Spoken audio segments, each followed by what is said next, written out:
Just before we start, I want to say this is a compilation video of some separate videos that I've made, and they are from different points.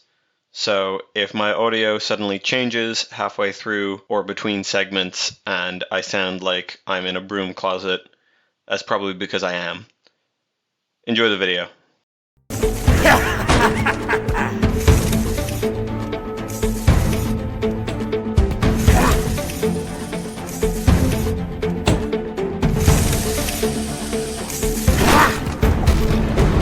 Cataclysmic Construction is a game developed by Scriblink. It's a very short experience with only one level, and I don't know exactly how to describe the genre of this game. I know that it's definitely a kind of platformer, but also kind of a bullet hell game. The premise is that you play as Spudley Puddle, a humble hardware store owner. You've been summoned by your competitor, who lets you know that the invisible hand of the market hasn't worked out the way he was hoping, and so he's going to do to you what every big brand wished they could do to their smaller competitors: bludgeon them to death with hardware store supplies. Shout out to this game for actually having voice acting in it. You don't tend to see it in smaller projects that often, which is pretty understandable because it's hard to implement, but I do think that Zach McClure does a fantastic job. There's only room for one hardware supplier in the world. I'm planning to phase you out. Our competitor teleports us to the Cosmic Warehouse, and I think it's better if I just let him explain it. You're standing inside the foundations of reality itself. Every wall, every road, every foundation begins with me. The goal is to survive his onslaught of hardware-based attacks. Tape measures, hammers, oil drums, power drills, and paint cans will clutter the battlefield, and you have to dodge them. Most of them are pretty well telegraphed, but I did find that there are some times where the oil drums would come at me without warning, which could be a little bit frustrating. At the back of the warehouse is an exit door which is covered by various planks and boards. As time goes on, they are shaken off by the sheer chaos of everything going on around them. Once enough time has passed, you are able to make a break for it and escape, and once you do that, you've won. The game pops you back out at the start, and all you can do is go in again and try a better run where you take less damage. I do definitely think there is room for more here. Obviously, as a Game Jam game, I don't expect a full product, and I certainly don't expect a full product for free, but I think that with such a solid foundation built for the game, there is definitely room to construct more levels with different mechanics and characters and that kind of stuff. However, there is something to be said for the brevity of this game.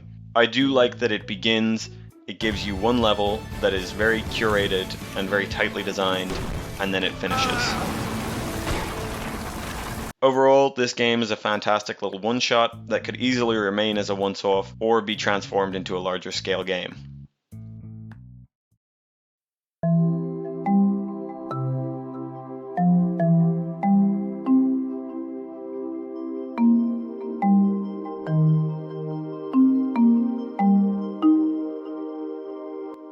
Visitor Approved is an interior design decorating game developed by HerbCore. The premise is that you are given a room with some furniture to add to that room, with each piece of furniture having several specifications about its position within the room. These are things such as being adjacent to another piece of furniture or wall or window, being close to another piece of furniture or wall or window, or facing a wall, window, or another piece of furniture. Once you have placed all the furniture in the house, you can invite the visitor to judge the layout of the room you've made, whereupon he gives you a score. Now, in true games journalism fashion, I didn't read the instructions that were designed for me to understand how the game works, and then I spent my first 2 rounds of the game confused as to why I was getting a bad score. There are 2 sets of instructions when it comes to placing the furniture: the instructions from the human and the instructions from the visitor. As it turns out, you're supposed to ignore the human's instructions and only follow the visitor's instructions. And while it is my fault that I didn't read the instructions before playing, it doesn't actually say anywhere to only appeal to the visitor and not to the human, which I do like as a design aspect of the game. I think we live in the era of fan wikis and YouTube tutorials for optimizing games, where everyone has to know the best build and the fastest way to complete the game. Sometimes it's nice to not tell me how the game works, and I just have to intuit the mechanics by playing the game. I do really like the fact that the human instructions are all things that would make sense for interior decorating, such as having the couch facing the TV or having the doormat at the door, while the alien instructions are things that would seem nonsensical to a human, but maybe to an alien whose taste is beyond our comprehension, putting a doormat in the middle of the room away from all the other furniture and having the TV facing the window that a bookshelf is covering makes perfect sense. Eventually, you start to unlock more furniture, which only an alien would have the instructions for, or the sensibilities to decorate within a house. Because obviously a human wouldn't have the sensibility to know that black goop is supposed to go in the middle of the room, away from all the other furniture. You wouldn't want to get the black goop on your houseplant after all. This is about the extent of the game progression. One thing I would love to see in any further development of the game is maybe some more meta progression elements, something like level-based progression or unlockables for doing a good job at decorating, but overall, this game has some really strong base gameplay, and I would love to see it expanded upon if the developers decide to pursue this game any further, and I definitely recommend checking this game out.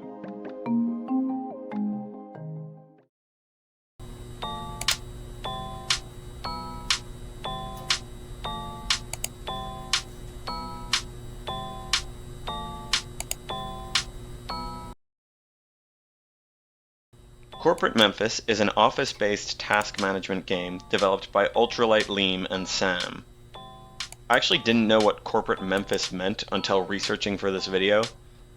It's that really vapid art style that large companies will use in corporate communications with their workforce, and it's often criticized for its soulless and kind of sanitized feeling, which is meant to convey the idea that deviance from its bold block colors and simple shapes is not only discouraged, but impossible. Unsurprisingly from that, the premise of this game is that you have just landed a job at an office where nothing bad ever happens and you're totally only going to have a positive experience working there. Before you begin, you have to sign this contract, which appears to have been drafted up by Percy Jackson himself, and I mean, he was the hero of that book, so I have no problem working for this company. This has to be one of the good monopolies. The main gameplay is completing tasks that flow into your taskbar. This can be scheduling a meeting day, scheduling a meeting time, organizing PowerPoints, searching for a file, dodging bullets, shooting a file down, swiping right on only your boss, figuring out what people want for lunch, searching for deleted files in the recycling bin, verifying that you are in fact a human, or, as a nice little twist that the game pulls on you, recreating the signature from the start of the game. So I hope you didn't add a smiley face at the end like an idiot thinking it wasn't going to be important. Each week of the game has you completing as many tasks as you can within the time limit. Each task also has its own constantly dwindling time limit, which really adds to the stress when you've just failed the time limit on one task, only to be thrust into another task for which you don't have any time to complete. All the while, this corporate Memphis art is staring you in the face, taunting you with messages such as, "Good is the enemy of great," or "We are all in this together." The main jingle of the game is also perfect for the tone that the game is going for. It's positive and cheery, but it gets grating pretty quickly, and its kind of calm disposition definitely contrasts with the stress that you feel as all of your failed tasks start to pile up. After 7 weeks, the game tells you how you did, and then in true corporate fashion, you're invited to Endless Mode, where you can do this until you actually drop dead in real life. I found this a little anticlimactic, but I think that might have been the point of the game. One last thing about the game I really like is the transition between weeks. The screen goes dark, and this beautiful ambient song starts to play, before it's cut short and you're right back into the office. I think it's a more understated way of getting across the themes of this game, and I think that it works very well in contrast with the more in-your-face elements of the game's theme and messaging. This game is definitely worth giving a go yourself. I think that anyone who has worked in an office before or does work in an office will definitely find some catharsis in the humor and the messaging of this game, and I think that if you haven't worked in an office before, you'll probably still have a good time with it.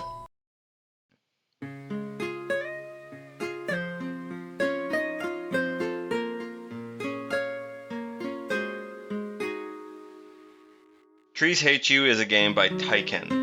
It's currently only a demo for what is to come, which from what I've played makes me a little bit fearful of the inner machinations of their twisted mind. This is normally the point at which I give a rundown of the game and its premise, but I thought I would present the game to you as I experienced it because I was smart enough to not read the description before I played the game. The first thing I noticed upon starting the game was that I was allowed to make my own character, with some actually pretty extensive customization options. Eventually I settled on making a little goblin man, having no idea what I was about to subject him to. As soon as I loaded into the game, the first thing that I noticed was how pleasant the graphics were. The fact that the game seemed to be on this pseudo-grid system, coupled with my lack of knowledge of this game's true purpose, led me to believe I might have been in for some kind of Zelda-like adventure, you know? I would just need to follow the path and... This is when it set in that I was not going to have a fun time with the game. Rather, I was going to spend the next half an hour dying to intentionally obtuse and obscure gameplay mechanics and various different tree-themed traps. Now, to the game's credit, no matter how unfair my environment got, I never felt like my actions were out of my own hands. Almost every time the game got me, it felt like a learning experience. And the few times I managed to do something correctly on the first try, it really did feel like its own small victory. Only for me to be immediately punished for my hubris a few moments later. The game also isn't afraid to break its own rules just to rage bait you. Sometimes a trap will only appear after you've died a few times and you're more familiar with the route, just to shake things up a bit. There's also a few false flag traps, such as this tree which moves as though it's watching you, but in reality it does nothing, and this happens. I don't really record audio of my experience playing these games, but I wanted to give you guys, my audience, the full 2010s Let's Play YouTube experience that I think the game was trying to evoke. So here is the death compilation I've dubbed over in post, complete with peaking mic and everything.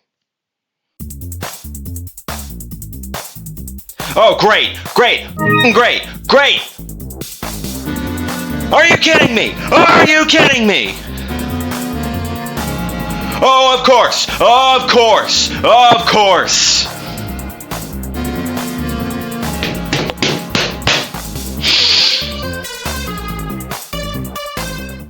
I know that showing you guys the traps in a rage game is kind of like if I gave you the full synopsis of a mystery book I was recommending to you, or like a movie trailer which spoils the whole plot of the movie within its 2 or 3 minute runtime. But I think that this game took a couple of years off my life. So I'm going to share a few of the worst ones I experienced in order to prevent your untimely, stress-based demise in the real world. I think that this game is great at using video game tropes against you. For example, this sign tells you to read signs. The next sign tells you of a way to find trees. Not realizing this was an obvious trap, I pressed tab on the opening menu and then pressed this tree-shaped button, which caused this to happen. At one point I found this path, which doubled back, eventually leading to a tree coin. Now I saw one of these earlier, and so I figured I would collect it, thinking the worst thing that could happen was that it would kill me instantly. As it turns out, that's not the worst thing that happened. The worst part is, I think that these coins do nothing. I wouldn't be surprised at this point, honestly.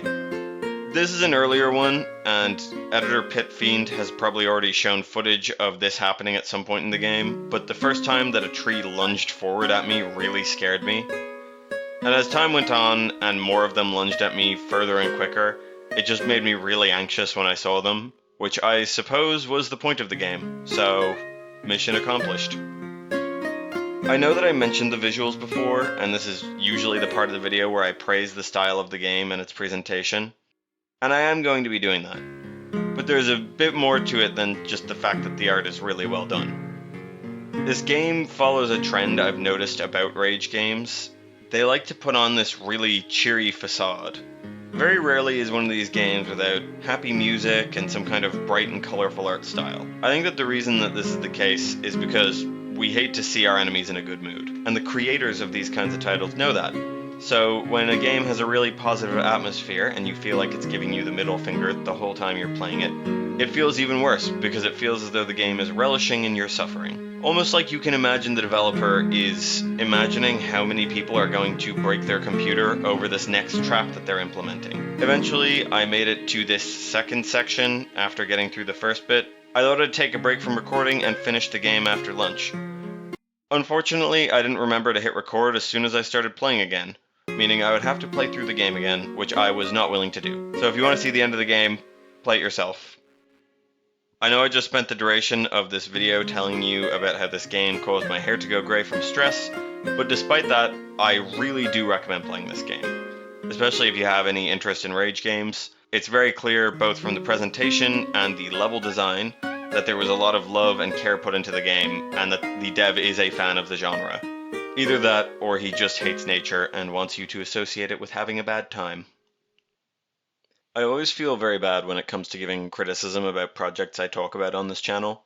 I think it's a very admirable thing to put out a project as a solo dev or a small team, and I think that it's very important to be constructive in my criticism, and to be clear that this is not an objective measure of a developer's talents, and is largely my personal opinion on what I think would improve an already worthwhile experience. Especially as this is a Game Jam game, meaning all of this was made in a very impressive time frame. So keep that in mind for this video.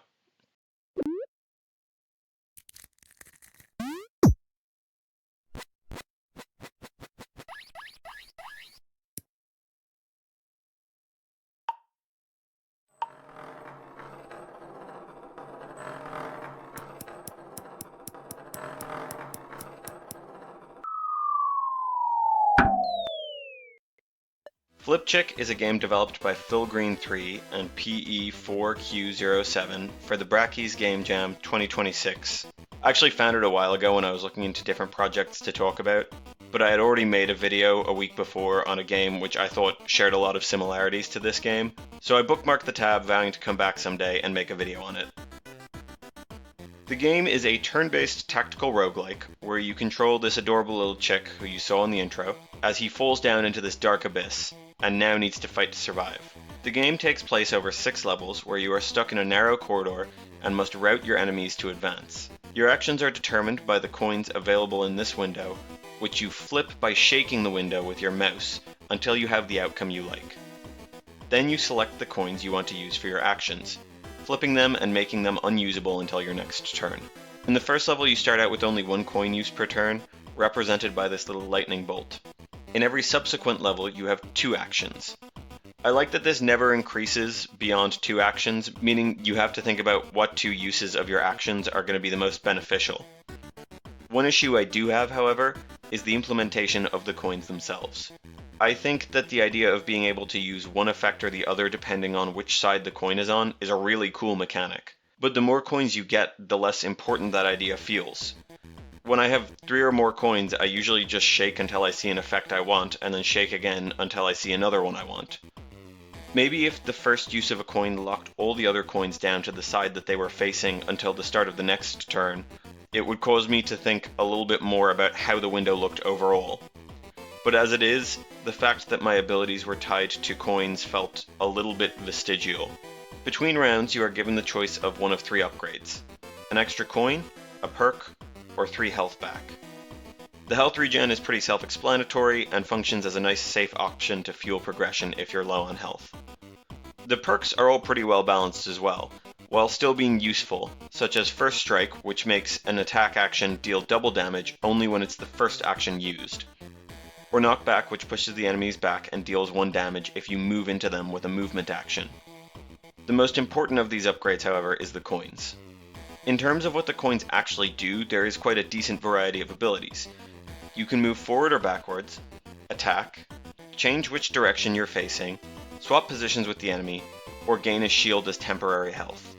The fact that you can only use the attack action on an enemy while you are facing them makes all of the movement options in the game useful in their own ways, both for defensive and offensive play. And the first time that I played the game, there were many times that I had to really think tactically about what was the best way to stay alive while putting offensive pressure on enemies. On my second playthrough, I got the shield coin. It became apparent very quickly that this is the best action in the game, and not getting it or not taking it when you see it makes the game significantly harder. Check it off your roguelike bingo cards. Every enemy in the game does 1 damage, which is the exact same amount as the shield action grants you. Meaning if you're squared off against an enemy, you can simply tank the damage they deal with 1 action while outputting damage yourself with the other action. This is exacerbated by the fact that you can stack shield health at least 3 times. I didn't test further than that because being able to tank 3 hits with no long-term consequences is insane overkill for this specific setup. I think that the item, at the very least, could have been capped at having only 1 shield up at a time, and maybe even had a max amount of uses per level. In terms of enemies, I really like how they're designed, both visually and gameplay-wise. They aren't immediately the most offensive foes, and they telegraph their attacks, meaning the game is never at fault when you get hit. At the same time, the enclosed space paired with the high number of them in the later levels, and that your turn may be spent actively trying to escape being hit. All of this is fantastic design, however I was let down a little bit by the boss. Like the regular enemies, it deals only 1 damage to the player per turn, and while it has a large variety of actions, none of them pressured the player in a way that the previous enemies had failed to. I still had to think tactically to win the first time, so I still enjoyed the fight. The second and third time, when I had the shield action though, were a complete breeze, and the culmination of the elements I have taken issue with had come to heel here. Which is a shame, because there is so much to love about this game, and I want to spend the last section of the video highlighting that fact. Not only is this game's art and sound fantastic, but it uses its art and the visual layout of the game in a very clever way.